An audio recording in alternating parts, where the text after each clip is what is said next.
Owen Jones. Yeah, go on then, go on. Now, as you know, I was a little late to the party on this one because I don't see Owen's Twitter feed because Owen blocked me some Oh, time right, ago. yeah. I think it's because I called him a twat. I'm not sure what the reason is. I never really said much about him. But Owen Jones, lefty human clickbait kind of guy. Yeah. Apparently he left the pub on the early hours of Saturday morning with some friends, and he was attacked, knocked to the floor, and but it's grown since then. Now I do believe he was attacked. Yeah. Well, there was an annoying thing because I talked about this on Sunday. The fact that the Guardian just straight away, no allegedly or no Oh no, says, far no right, quote, just far right. he was attacked, and it's like, are we just not bothering with evidence anymore? Yeah, but also now it's he was attacked by the far right. This was a far right premeditated attack, according to Owen Jones, and then it grew further. These people came out of the pub and attacked him with military precision. Military precision. They kicked him in the back and kicked him in the skull, and he banged his head. Now, the people left the pub attacked with military precision with a karate kick, his words, not mine, to the back. So what we're learning now is Owen Jones goes to drink where there are right-wing, military-trained ninjas. Now, I've got a problem with this narrative. Nazi ninjas. Far be it from me to suggest that Owen Jones has elaborated a little on the story, but basically I think he's elaborated a little on the story. Number one, if they were far right, they've drank there all night, not said a word to him, not heckled him in the pub, not followed him into the toilets and all those things, because we know that's what usually happens when there's a Barney in the pub. It kicks off. But no, they've waited till he's left, they've followed him out, and with military precision been beaten off by his... Not beaten off, that's perhaps the wrong phrase, because I don't know what kind of pub it was, but beaten away by his friends. Why is there not a mark on him? Yeah.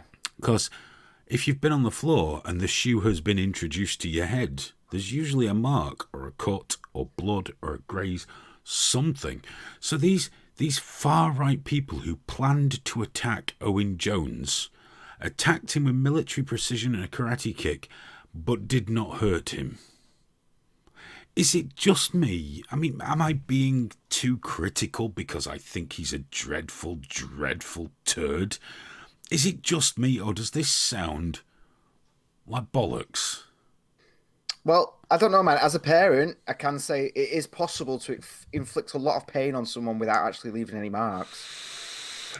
But outside, that could be explained. Outside the pub on a Saturday night, no, you get left with fucking marks outside the pub on a Saturday night. I can't. Every time I go drinking, I wake up. I black out. Every time I go drinking, I wake up and I black out, and there's just blood all over me. I know, because last time it was the ear, wasn't it? And just blood. Yeah, I woke up like that, and there was just a pool of blood had hardened in my ear. It was like pulled it out like the shape of my earlobe. I was like, and then my knees were gone. And did I ever show you that drunken YouTube I did? No. When I went and played poker. And then I did a YouTube video. I shot, edited, and uploaded it whilst so wankered I don't remember a moment of it. And you can see me like cross my legs, and both my knees are just gushing blood, and it's just like thick globs coming down. What the fuck did you do, Graham? I don't. Yeah, and that's the thing. Like a Saturday night fight to just not have any marks. It seems odd, and I am getting Jussie Smollett vibes off it all now. Yeah, and now, but it's the fact that it's so quickly accepted.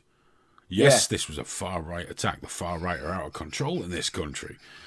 It's like, what fucking far-right? What is this far-right? Far-right to me?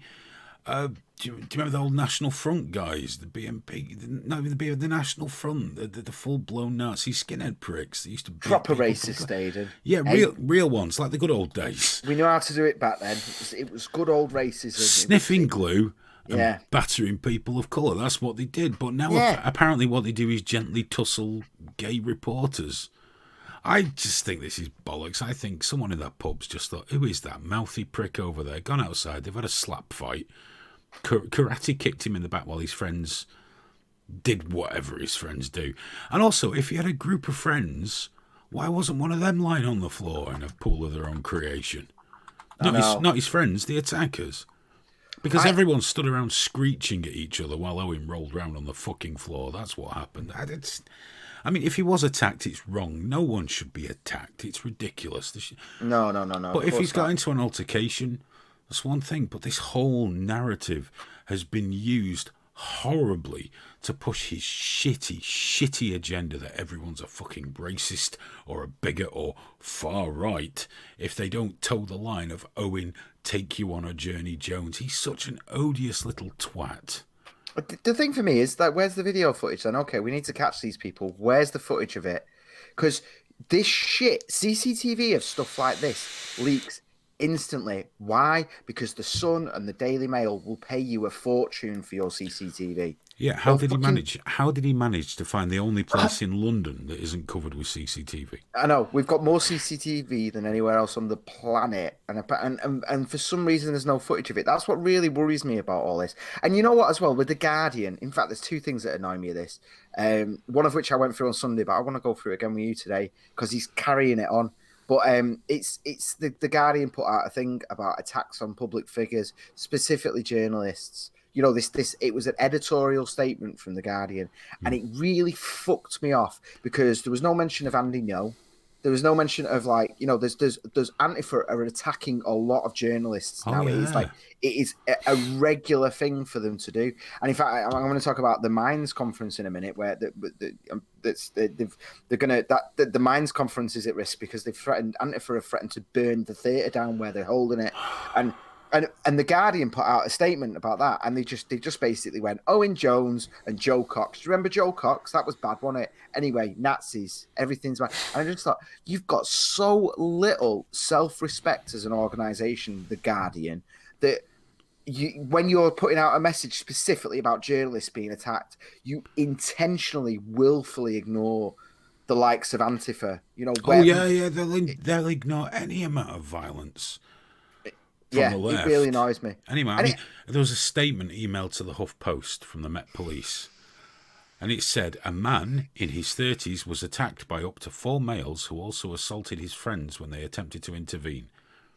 4 males attacked him and then his friends. None of those injured required hospital treatment or London ambulance service. No arrests have been made. Bollocks. AirSats has just said Tommy Robinson supporters often attack journalists and photographers, including freelance. I've seen that, but I've not necessarily in attacks, but I've seen a lot of hostility there. Well, fine, yes, they're shit certainly. As well, yeah. Then. That's true. There is a lot of hostility there. I mean, part of that is, though, they are absolute fucking scumbags. Here's the thing about Tommy Robinson supporters. There's a lot of knobheads that follow him, but often they're just decent, normal people who are not represented or served in any way as being working class by the media. I am going to say here, traditionally, the far right with their organised rallies have been worse, but now, yes, the shit at Tommy Robinson rallies kick off, but you know what? They don't tend to hit people with fucking hammers. The left are organising their fascism now. Well, they're organised. They're going to war against people who aren't going to war. We'll burn down this theatre if you have this conference. Now, you could say that's just one lunatic, but it never fucking is anymore. It's a movement. This is organised. I mean, this place, the Minds Live thing is people from all over the political spectrum. You know, like they've quite intentionally got progressives and everyone they could possibly get, and people who dislike each other. So they've got the likes of Count Dankula. You know, it's these people that are very, very polarising, and people have opinions about, and they'll tweet abuse. But the idea is to get them face to face. You know, so that they're actually like talking and discussion. And the whole point of this meeting is to try and temper political violence, to try and create a new narrative that is more combined and more and then what's Antifa's reaction? Fucking we're gonna burn down the theatre. They've already hijacked the Pittman Theatre's Twitter. And they've said this specifically, I've got it here. This account has been taken over until the Pittman Theatre agrees to cancel the Minds event. If you don't know Minds, it's a social media channel. Quite a tepid one, really. The Minds event hosting racist, transphobic, Holocaust denying speakers on August the 31st. Well, don't the Independent have a Minds account as well? Well, I yeah. mean, how left can you get? Yeah. Well, the fucking transphobic Blair White's going to be there. She's like, so what? Is she just walking into a room where everyone hates her? Then Yes, she? absolutely. Richie Allen's been under attack as well, hasn't he? Yeah. Richie Allen was named by The Guardian as being a show that, basically has a load of bigots on and everything. I mean, Richie does have some. I mean, a lot of his guests I wouldn't piss on if they were on fire. Yeah, but I want to hear what they've got to say. Alison Chablos, Gilad Atzmon, I think they're fucking awful. However, it's just, a point of view. But he's been, The Guardian jumped on it with him. So online, others jumped on it, and it's all been kicking out. And all these, even an MEP waded in, but he was a little unsure about the whole thing. It's like, the BBC's had shit people on. Does that mean the BBC's racist? Of course not. No, just no. Richie. That's the thing. I described him as a competent, I described him as a decent guy and a competent broadcaster. I think I was replying to the editor of the Jewish Chronicle because I was like, no, I disagree with him on a lot. I mean, Jesus Christ, Richie Allen is a fucking socialist, like card carrying proud socialist. If I could rip him a new fucking thing, I would love to do that. I can't stand socialism. I think it's evil, but I also think he's a decent person who calls himself a socialist for good reasons, because he wants good for other people. But I'd love to rip him down if I thought he was a prick. But he's not. He's a good person, and he is a competent broadcaster. I know what Richie does. Richie just hates Israel. Well, which is fair enough. Who should give a shit? He does have a bias there. Who should give a shit? But I do believe Richie uses language that makes it too easy for the people that see anti-Semitism everywhere. Makes it far too easy, because a lot of the people that adopt similar language are anti-Semites. Richie, and I've had this argument online, I've ended up arguing with all these fucking Jewish people who called me anti-Semitic, which is fucking marvellous. Yeah, I disagree with him on Israel. I'd love to fucking dunk him. But if you're just going to call him, someone is saying that he promotes Holocaust now, that is untrue. Yeah. He might talk to people who deny Holocaust, but then if he's just as allowed to do that as the BBC is, as the Jewish Chronicle is. Why not? Why not? Because he's more than capable of interviewing people without just being fucking blindsided and going, "Oh, you're phenomenal." And he does challenge them. Yeah, of course he fucking does. He genuinely does. And it does bother. I'm not here to defend Richie. He's a big boy. He can defend himself. He doesn't need my help. But you know what? It pisses me off. Because I was saying to these people, I've known Richie for, 6 years, 7 years? We spoke about this debate. We've had many loud conversations on these topics. The man is not an anti-Semite. When he talks about Rothschilds and the Warburgs and people, he doesn't think of them as being Jewish. He genuinely doesn't. He doesn't consider them Jews. Yes, he hates Israel with a blind passion, but some people hate Iran, some people hate Israel, some people hate England. I don't give a flying fuck. I think he's wrong about a lot of it, but that's our debate to have. But we've got to stop this fucking no platforming bullshit. Yeah. Well, it's like what we were saying the other day about cultural Marxism. Like yes, some people use that as an anti-Semitic trope, but it's a similar thing. But then some people talk about it in terms of how Marxists run a phenomenal percentage of education, and then that sends certain narratives up through society and all the rest of it, and it has nothing to do with Jewish people at all. No. The conversation isn't there, the thought isn't there, or whatever. No, it's just been co-opted by anti-Semites. But it's a similar thing, though, isn't it? So someone could say cultural Marxism, and then you go, "Oh, you bloody Jew-hating bastard!" And I think there's a similar thing there when people listen to Richie Allen and he says, "I'm so fucking sick of hearing about the Holocaust," which is something he does say. Yeah.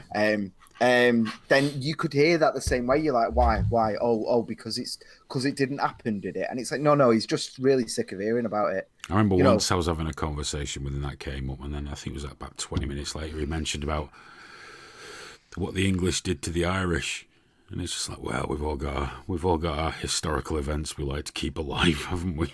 You know, it's But just yeah, but he made a good point though. He made a fucking good point, and it does actually go back to the cultural fucking Marxism thing. In that, like, why do we talk about the Nazis all the time, but not Soviet Russia, but not Pol Pot, but not Mao? We don't talk about that stuff, even though they killed more people. But it's not discussed. It's not there because ultimately there's that weird thing of like, well, they were trying to do the right thing, but it no. went Do wrong. you know what I That's the think part of narrative. it is as well? I think it's even simpler than that. Go on, go on. I think it's because there's not that many Chinese people that we talk to. When people say, well, what about the Rwandan massacre? I don't know a lot of Rwandans. But I'm Yeah. sure if I did, I would spend a lot more time talking about the Rwandan massacre, where Jewish people are a part of our country. It's a part of the European shared history that this thing happened. So we're going to Mm. hear more about But that. that's his point, though, isn't it? Like, I don't talk to that many Israelis ever, and yet we hear about it every day. That's his point. That's the point he's trying to make. Yeah, but to be fair, And I get it. I a get lot of it. that is also kept alive by anti-Israel people as well. Everyone's at fucking fault. Do you know what the secret to getting along is? I think not getting along. Yeah, why not, man? Let everyone just be a bit pissed off, Hey, dude, I but love. unable to silence anybody else. Then we'd all crack on, wouldn't we? Yeah, I love Richie's streams where he's going about shit and I don't agree with it. I love getting angry. And I'm like, that's his bullshit. But I wouldn't think anything less of him as a result. I don't know. No, it's fine, man. I'll text him a good show, mate. Really enjoyed that. Like it's not. It's a separate thing. There's a woman today going on about how Liam Nielsen was racist. Oh, She's one of them. You can tell she only ever reads headlines because I'm constantly correcting her on stuff. I couldn't, and I let it go. She was going on about the chicken shop thing being racist, and I didn't want to say, well, actually, kids are being groomed in chicken. I couldn't be asked, but then she said that Liam Nielsen was racist, and I thought I'm not going to treat her any differently. I'm still going to treat her nicely, and my kids can play together, and I'll be civil and everything. But she's fucking insane to think that Liam Nielsen isn't racist. He many years, like 20, 30 years ago or whatever it was, more than a that. friend, And he used the yeah, language of the time and place. yeah, a friend of his got raped by a black person. So he walked the streets hoping a black person would attack him, and he had a knife so that he could get some form of revenge that night. That's what he did in that moment of rage. And she said, I'll let the chicken shop thing go, but she said that Liam Nelson's a racist. I'm like, no, he's not. Actually, I've got respect for him being on such a platform and so many like eyes on him, and for him to admit that he's a human being that did something stupid, hateful, and racist Yeah. that night, that moment, and thankfully nothing came of it. And the fact that he's willing in the current climate to just openly discuss it is phenomenal. And the fact that someone like that would go, well, you're a racist, then it's like, oh, well, because you're a human being that made a mistake, and that's it. Then you're just out the club, you're just done. Fuck that.